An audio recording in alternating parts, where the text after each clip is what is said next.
তাই কালকে কিন্তু বন্ধুরা আপনারা এই সামান্য কার্যের মাধ্যমে মা লক্ষ্মী এবং ভগবান বিষ্ণুর আশীর্বাদ নিতে একদম ভুলবেন না। এতে সারা মাস আপনাদের দারুণ কাটবে।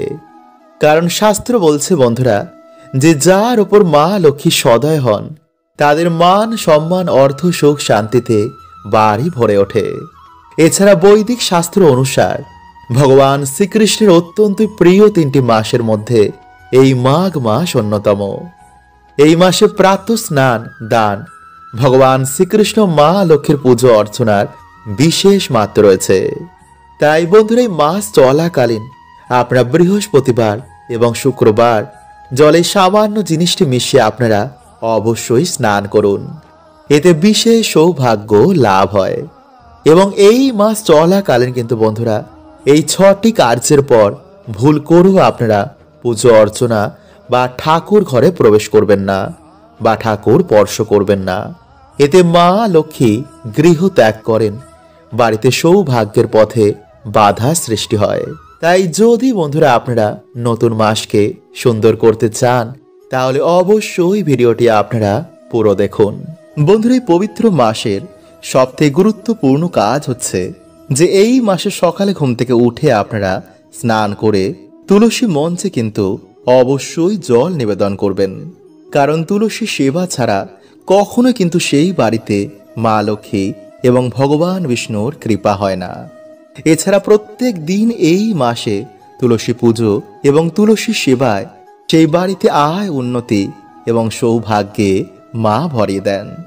নাম্বার 2, বন্ধুরা যাদের বাড়িতে কিছুতেই অর্থ সমস্যা কাটছে না বা যারা সারা বছর বিভিন্ন রকম ঝগড়া ঝামেলা সমস্যা বা রোগ ব্যাধির মধ্যে ঘিরে রয়েছেন তারা অবশ্যই বন্ধুরা এই মাসের প্রত্যেক বৃহস্পতিবার শুক্রবার বাড়িতে একটি প্রদীপ জ্বালিয়ে পরিষ্কার জামা কাপড় পরে আপনারা মায়ের সামান্য হলেও বাড়িতে পুজো অর্চনা করুন। এবং পারলে বন্ধুরা আপনারা এই মাসের বৃহস্পতিবার বা শুক্রবার দিন বাড়িতে মা লক্ষ্মীর ঘটের সামনে আপনারা আলপনা দিয়ে মায়ের পা আঁকুন। কিন্তু তার আগে অবশ্যই কিন্তু আপনারা ভালো করে ঠাকুর ঘর পরিষ্কার পরিচ্ছন্ন করে নেবেন। কারণ নোংরা জায়গাতে কিন্তু মা লক্ষ্মী কখনোই পা রাখেন না।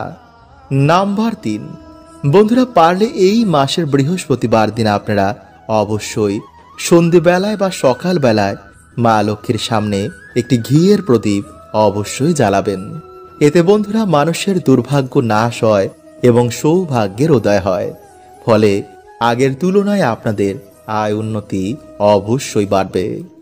নাম্বার 4, বন্ধুরা এই মাস চলাকালীন পারলে মা লক্ষ্মীর অত্যন্ত প্রিয় এই একটি গাছ আপনারা বাড়িতে অবশ্যই লাগান। যেমন কলা গাছ, সুপারি গাছ, নারকেল গাছ, কৃষ্ণ তুলসী গাছ এবং ধান গাছ। এই গাছগুলোর মধ্যে যে কোনো একটি গাছ আপনারা এই মাসে আপনাদের বাড়িতে অবশ্যই লাগান। এতে সারা বছর বন্ধুরা আপনাদের বাড়িতে মায়ের কৃপায় অর্থ সৌভাগ্য বিরাজ করবে। নাম্বার 5, বন্ধুরা এই মাস চলাকালীন বিশেষ করে বৃহস্পতিবার বা শুক্রবার দিন আপনারা স্নানের জলে কিছুটা সামান্য হলুদ মিশিয়ে ওম নমো ভগবতে বাসুদেবায় নমঃ এই মন্ত্র বলে আপনারা স্নান করুন। এবং স্নান করে এসে ভগবান বিষ্ণু এবং মা লক্ষ্মীর পুজো আরাধনা করুন। একটি আসন পেতে ভগবান বিষ্ণু বা মা লক্ষ্মীর কোনো মন্ত্র আপনারা 108 বার বা 21 বার জপ করুন। যদি নিয়ম মেনে এই মাসের এই বৃহস্পতিবার দিনগুলো আপনারা এই সামান্য কার্য করতে পারেন তো বন্ধুরা আপনাদের আগের তুলনায় আয় উন্নতি বাড়বেই বাড়বে।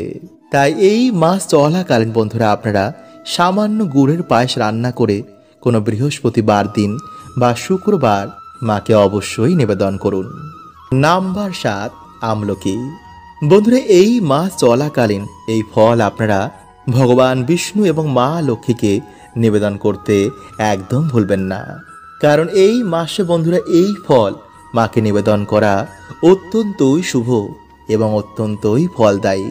তো চলুন বন্ধুরা এবার আমরা জানি যে তুলসী পাতা এবং তুলসী গাছের শিকড়ের কোন সামান্য কার্যে এই মাসে মানুষের দুর্ভাগ্যের নাশ হয়ে যায় এবং ভগবানের কৃপায় আমাদের জীবনে সৌভাগ্যে ভরে ওঠে। নাম্বার 1, বন্ধুরা এই মাসের যে কোনো দিন স্নান করে তুলসী গাছের কাছে গিয়ে আপনারা জল অর্পণ করে তুলসী মাকে প্রণাম করে নিজেদের মনোবাসনা বলে মায়ের অনুমতি নিয়ে একটি শিকড় আপনারা সামান্য তুলে এনে ভালো করে গঙ্গা জল দিয়ে ধুয়ে ঠাকুরের আসনে রেখে একটি প্রদীপ জ্বালিয়ে মা তুলসী দেবীর আপনারা পুজো অর্চনা করুন এবং তারপর আপনারা একটি আসনে বসে নিজের মনোবাসনা বলে 108 বার ওম ভগবতে বাসুদেবায় নমঃ বা হরে কৃষ্ণ মহামন্ত্র আপনারা জপ করে সেই শিকড়টিকে আপনারা প্রণাম করে একটি লাল সুতোর মধ্যে আপনারা তা বেঁধে আপনাদের গলায় বা হাতের মধ্যে পরতে পারেন, বা গলায় আপনাদের চেনে বা হাতের ব্রেসলেটের মধ্যে আপনারা সেই শিকড় সমেত সেই লাল সুতোটি আপনারা বাঁধতে পারেন। অথবা এই শিকড়টি আপনারা পুজো অর্চনা করার পর আপনাদের ঠাকুর ঘরে সারা দিন তা রেখে দেবেন এবং পরের দিন আপনারা সেই শিকড়টিকে তুলে কোনো হলুদ কাপড়ের মধ্যে আপনারা তা বেঁধে আপনাদের মানি ব্যাগ বা যে কোনো আপনারা যেখানে টাকা পয়সা রাখেন সেখানে রেখে দিতে পারেন। নাম্বার 2, রাম এবং কৃষ্ণ তুলসী। বন্ধুরা ভগবান শ্রীকৃষ্ণের অত্যন্ত প্রিয় হচ্ছে এই তুলসী পত্র। যারা এই মাসে প্রত্যেক দিন ভগবানের চরণে এই তুলসী পত্র অর্পণ করে নিজের মনোবাসনা বলে এবং পুজো অর্চনা করার পর ভগবানের চরণ থেকে সেই তুলসী পাতা জলের সাথে গ্রহণ করে, তারা সারা বছর ভগবানের কৃপায় সুস্থ সবল এবং নীরোগ থাকে এবং ভগবান বিষ্ণু মা লক্ষ্মীর কৃপায় তাদের দুর্ভাগ্য তো নাশ হয় এবং জীবনে সারা বছর পরম সৌভাগ্য এবং সুখ শান্তিতে ভরে ওঠে। তাই যাদের বাড়ি ঠাকুর ঘরে এই জিনিসটি রেখে যারা ভগবানকে আজকের দিনে বাড়িতে আমন্ত্রণ করেন, তো তাদের বাড়িতে ভগবান আজকের দিনে অবশ্যই আসেন এবং তাদের সকল মনোবাসনা তিনি পূর্ণ করে দেন।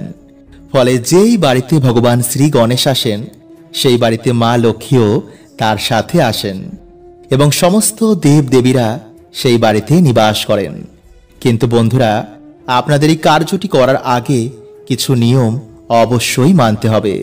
তাই বন্ধুরা আপনারা কিন্তু মন দিয়ে পুরো ভিডিওটি দেখুন, কারণ যদি কিছু ভুল হয়ে যায় তো বন্ধুরা আপনারা কিন্তু এর ফল পাবেন না, কারণ এমন মানুষদের ওপর ভগবান কখনো কৃপা করেন না।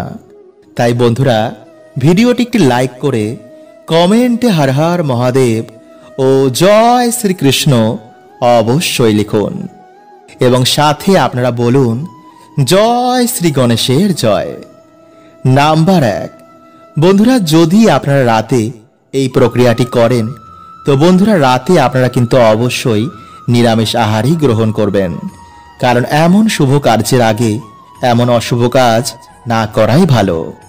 এছাড়াও আপনারা আজকের রাতে মদ্যপান, নেশা, কাম, ক্রোধ, লোভ এই কার্যগুলো করবেন না।